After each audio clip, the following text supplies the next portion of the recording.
Hi, welcome to Room 9, our region's largest classroom. I'm Mrs. Williams. I teach first grade in the Windsor C1 School District. That's in Imperial, Missouri. This is Mrs. Forth. Hi, everybody. I'm from the Rockwood School District. I'm excited to be here with you today as we learn a little bit about reading and math. So before we start, we really want to know, where are you? Are you near the airport? Top Golf? Are you out at Six Flags? That's where I live. Yay!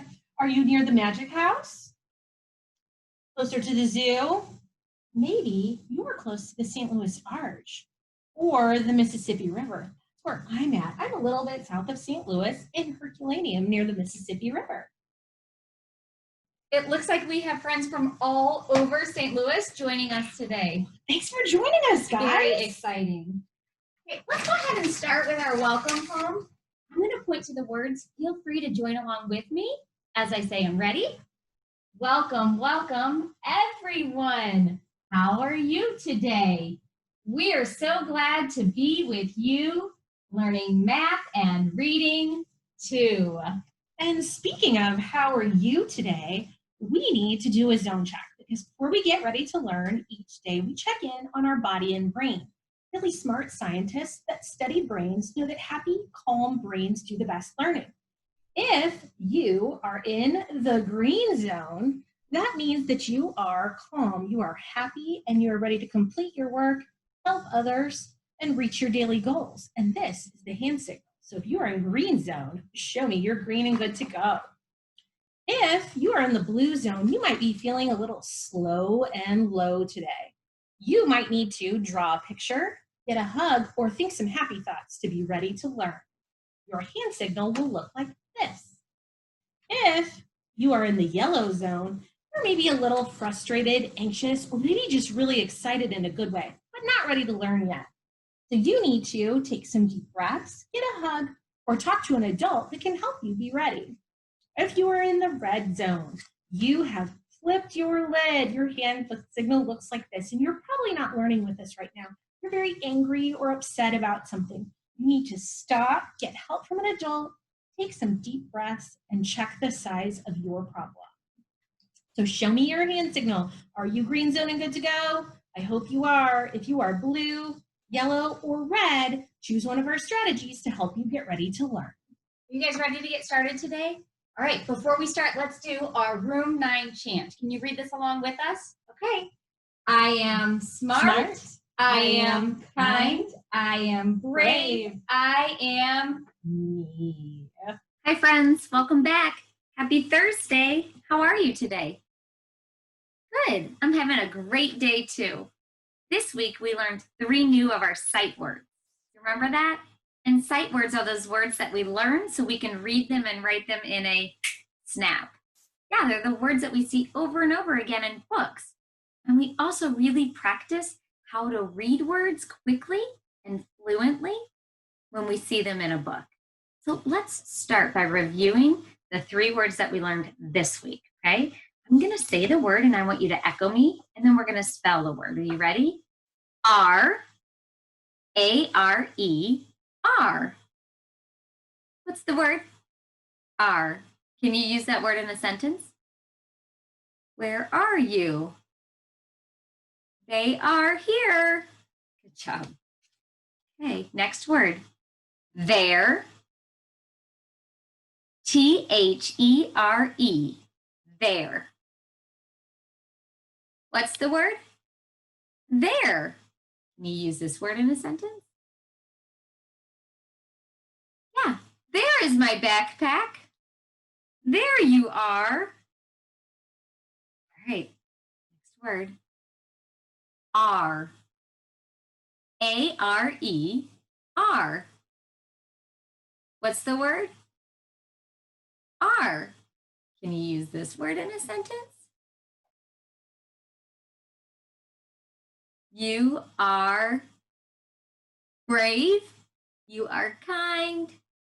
Where are you? There you are. Great job. So like I said, knowing these words can help us as readers and as writers. and reading them can help us be more fluent when we read. We've talked about fluency before. Fluency simply means that you're reading in a way that sounds like you're talking, not like a robot, right? We want to read in a way that kind of sounds like we're talking. And there are some other things that we can do to help our fluency. We can read our sight words in a snap. We can also pay attention to punctuation. Can you say punctuation? Yeah. Authors use punctuation as clues to tell us how they want their words to be read, their stories to be read. There are 3 main punctuation marks that we see at the end of sentences. Do you know what those are? Oh, I heard a lot of you say period. Yeah, that's right. Sentences can end in a period. What else? An exclamation point. And also a question mark. Yeah, paying attention to those ending marks can really help us out when we're reading. Can you think of any other punctuations? I pointed to one the other day. If you were with me the other day, when we were practicing reading fluently, we got to a really long sentence. But the author was giving us a clue like, hey, you can take a quick little breather here. Take a breath, take a breath. Does anybody remember what that was? It's called a comma. A comma. A little curly thing that looks like this that hangs out down below, right on the line. Not up top, but down below. Because there are actually 2 pieces of punctuation that look like this, but the comma hangs out down below. And so the comma, along with the period and the question mark and the exclamation mark, all of those are the author's way of giving us clue on how to read. That's what we're going to practice today. We're going to look at a page in our Baby Chipmunks book. Baby Chipmunks, again, by Bobbie Kalman, published by Crabtree Publishing. Thank you. We're going to go ahead and look at some pages and look at the punctuation, and then we're going to read it in a way that shows that we saw the clues that the author left behind, okay? So I'm going to turn to a page that I noticed had lots of pieces of punctuation, and I want you to see if you can find the punctuation, and then we're going to read the sentences with that punctuation fluently, okay? So get your binoculars on, and I want you to see if you can find the punctuation, okay? Start with this page right here. I'm just gonna slide my finger under. We're not even gonna read the words. We're just gonna look out for commas, periods, exclamation marks, and question marks. Ready? Oh, yep, there's a period. There's another period. You're right. Period. Oh, remember I said it was down below? Do you remember what that was called? Yeah, it's a comma. That's a comma. Do you see how those match? It's a comma, and it's down here on the line where the words go. Yep. Comma. Period. Period. Comma, comma, comma, period. Period. Great. What about over here? What about over here? I'm gonna raise this up so you can really get a good look at it. Look at that caption. You see anything here? Yeah, there's a period and a question mark and another period. Okay, let's go back and read some of the sentences with this punctuation, okay? How about, let's read just the very first 2 sentences. And what kind of punctuation is at the end of those sentences? A period and a period. So when we see the period, we are just using our voice in a normal way. And this is nonfiction. And we know that nonfiction books teach us things. So you're kind of like reading like you're the teacher, okay? Are you ready? I'm going to do it, and then I want you to echo me, okay? Chipmunks are very important. Your turn. Chipmunks are very important. Good. They help trees grow. They help trees grow. We're just reading it. We're just kind of saying it, right? I'm just saying the thing. That's really how we read when we see periods. We just kind of say it. Okay, how about, the sentences with the commas. Where did we see those commas again? Yeah, right here and here. So a lot of times authors use commas when they're giving us a list of things. And it's a way to kind of break up the list of things so it makes sense to us when we're reading. So it doesn't sound like they just mushed a bunch of words together. It's when they're making a list. So I want you to listen as I read this and then you try it. Ready? New trees, bushes, and other plants grow from those seeds. Did you notice how I kind of said it in a way where I paused in between each thing? Yeah. New trees, bushes, and other plants grow from those seeds. You try it. Ready? New trees, bushes, and other plants grow from those seeds. Great. Do you want to skip to the next one with commas? Okay, this one. Ooh, look at all those commas. So here's, again, the author's listing animals in this sentence. So instead of just saying animal, animal, animal, animal, she's giving us a comma to let us know, hey, I'm telling you about a bunch of animals before I get to what I'm saying about the animals. Hawks, coyotes, foxes, and raccoons eat chipmunks. So what did she want us to know? Yeah, that all of those things eat chipmunks. And so she put the comma in there to separate all the things she was talking about, all the animals she was talking about. Hawks, coyotes, foxes, and raccoons eat chipmunks. You try it. Coyotes, foxes, and raccoons eat chipmunks. Great. You want to go to the question mark down here? Okay. Many people think ground squirrels are chipmunks. You try it. Many people think ground squirrels are chipmunks. I love how you used that period, right? You didn't really change your voice much. You just kind of told us. Okay, here we go with a question mark. Which one is this? Which one is this? See how, did you hear really how my voice kind of changed? Listen to the first sentence and then listen to the next sentence. And I want you to really listen carefully. So you can even cover your eyes so your ears are doing all the work. I want you to listen to the difference of when I say it with a period and then when I say the sentence with the question mark. Are you ready? Close your eyes. Many people think ground squirrels are chipmunks. Which one is this? Yeah, my voice got a little bit higher, didn't it? Which one is this? Where are you? What do you want? Yeah, our voice kind of goes up with that question mark. Do you want to try that? Okay, I want you to read both sentences together so you can really feel the difference in your own voice. Ready? Many people think ground squirrels are chipmunks. Which one is this? Which one is this? Its stripes will help you decide. Do you think that's a squirrel or a chipmunk? What are your clues? Yeah, because we've already learned that chipmunks, they have stripes. Good work. So readers, paying attention to punctuation can help us when we're reading. It can help us, read fluently, not sound like a robot. That's exactly what I was going to say. So knowing your sight words can help you because then you can read them in a snap.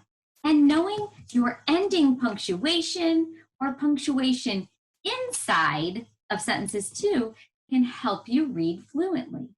It's the author's way of saying, hey, this is how I want you to read this sentence. So we want to pay attention to those clues that the author gives us.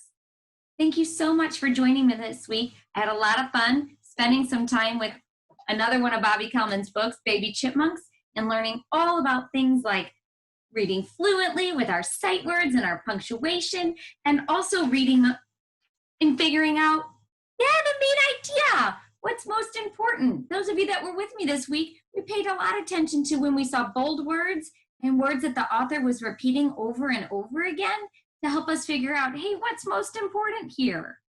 Great job, readers. I know that you are going to go off and teach everybody all the things that you're learning about nonfiction, and I bet you're learning a lot of stuff over in math too.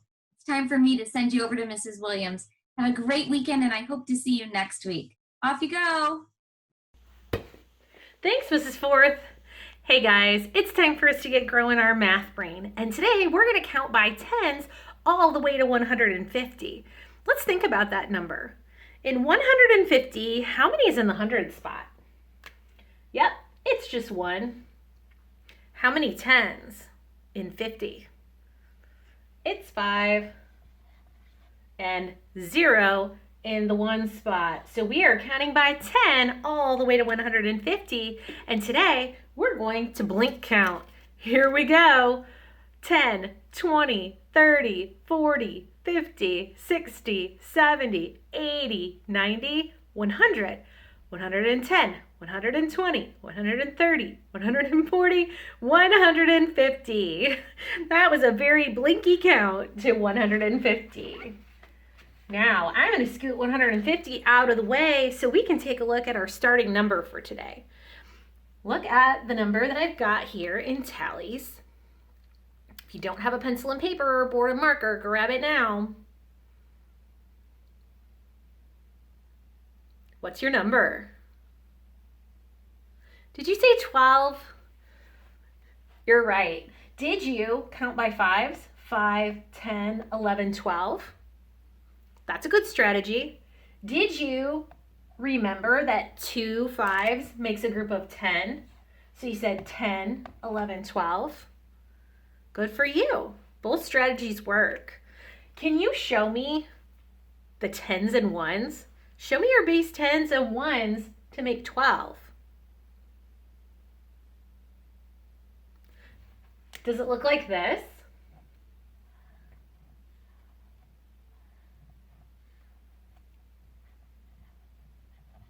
Oh, I got ahead of myself, guys. There's only one 10 in 12. Remember, 1 10 and 2 ones in 12. We could also show the number bond. Let's try it. So 12 is our whole number. Let's use tens and ones. 110 is 10 plus 2 ones. Wow, guys, you have so many strategies to show the number 12.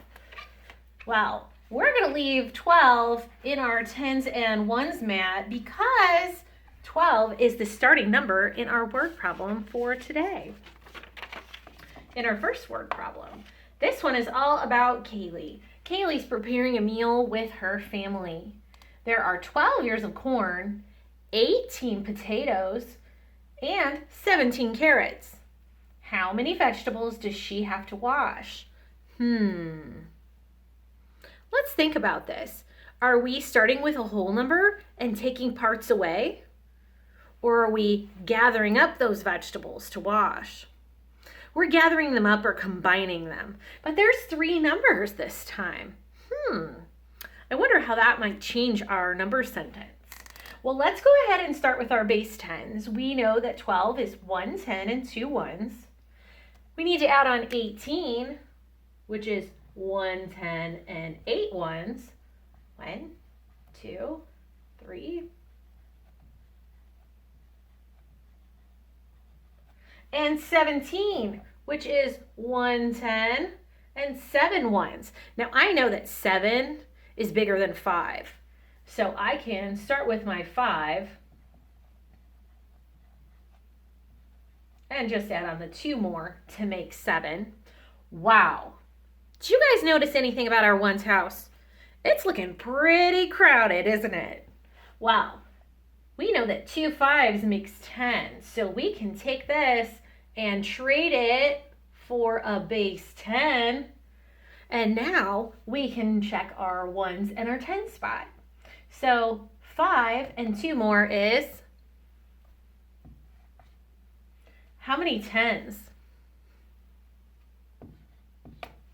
And you might be saying right now, Mrs. Williams, how's this number sentence going to look? I know that it's a pretty plus, that it's an addition sentence, but that's a lot of numbers. Well, let's go ahead and get this party started. We have 12 plus 18 plus 17. And the way that we can do this is to group 2 numbers together. So I already know that 8 and 2 makes 10. That's a friendly number. That's a number that's easy for me to count on by. So if I have one group of 10 and 7 ones, that number is 17. But you could have counted on. You could start at 10, start 1, 2, 3, 4, 5, 6, 7, and count on.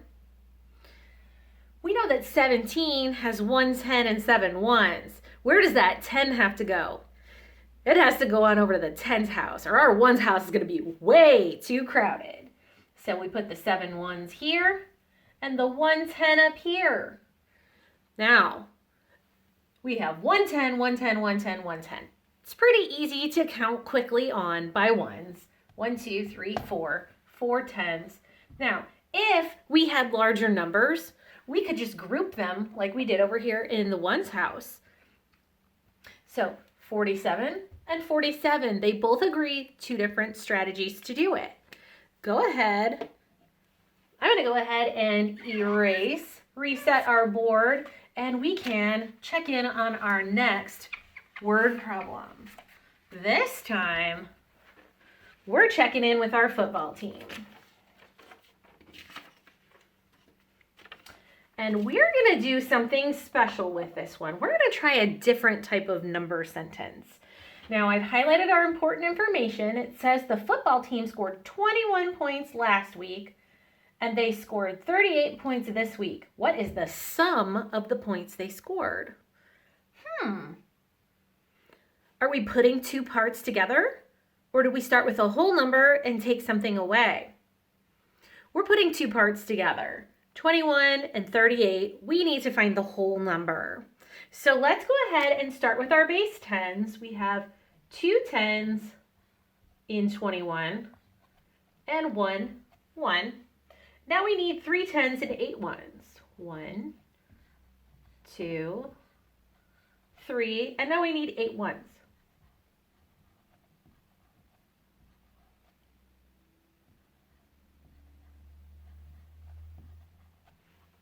Okay, our number sentence, or let's go ahead and check in on this. How many do we have in the one spot? 5 plus 4 more gives us what? It's 9. And how many 10s? 5. So we've got 59. Let's just say that I don't want to stack up my number sentence.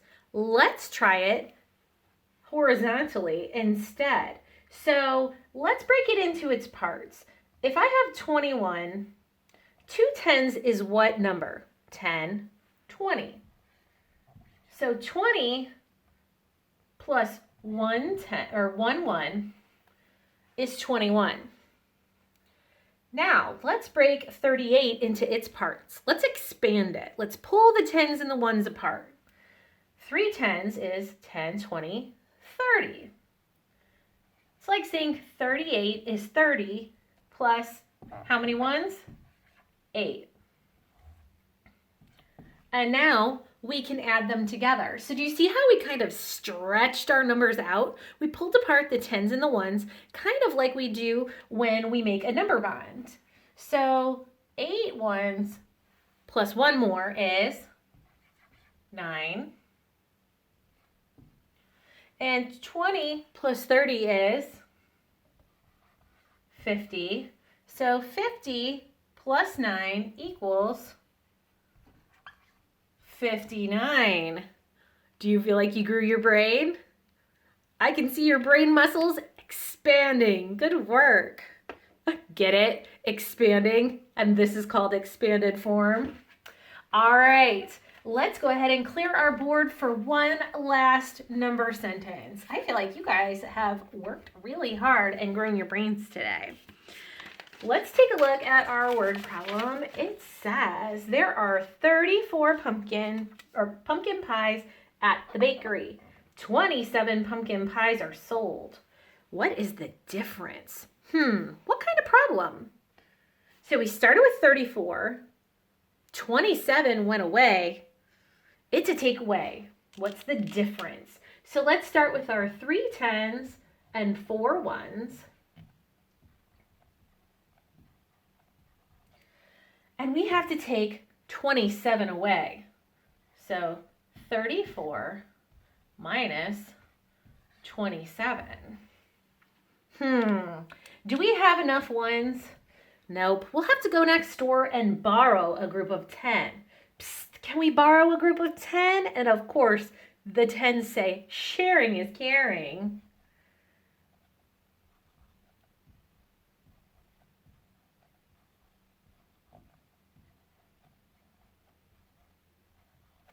Okay, do we have enough now to take away 7? We sure do.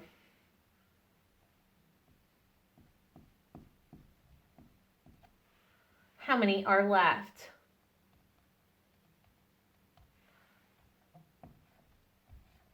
7. Now, how many 10s do we have to take away?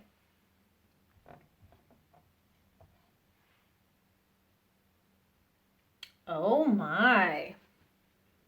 How many are left? Not many, are there? Let's take a look at what that would look like in our number sentence. There's more on the floor, so we have to go next door and borrow a group of 10. And the 3 10s say, okay, but now I only have 2 10s. But sharing is caring. So I put the 1 10 over here to stand next to the 4 1s. So we have 14 minus 7. Maybe you don't have that in your file folder inside of your brain. So you would start on what number? 14, and count back 7 more. 14 minus 7 gives you just 7 left. So the difference is 7 pies. I hope that you grew your brain today and you are feeling proud of yourself. Remember to take your Room 9 rules with you. Rule 1, be safe. Keep your hands, your feet, and your things to yourself. Rule 2, be responsible. Take care of your work and your chores and do it with a smile. Rule number 3, be respectful. Treat other people the way you would want to be treated. And rule number 4, keep making yourself proud. Thanks for learning with me. I'll see you soon.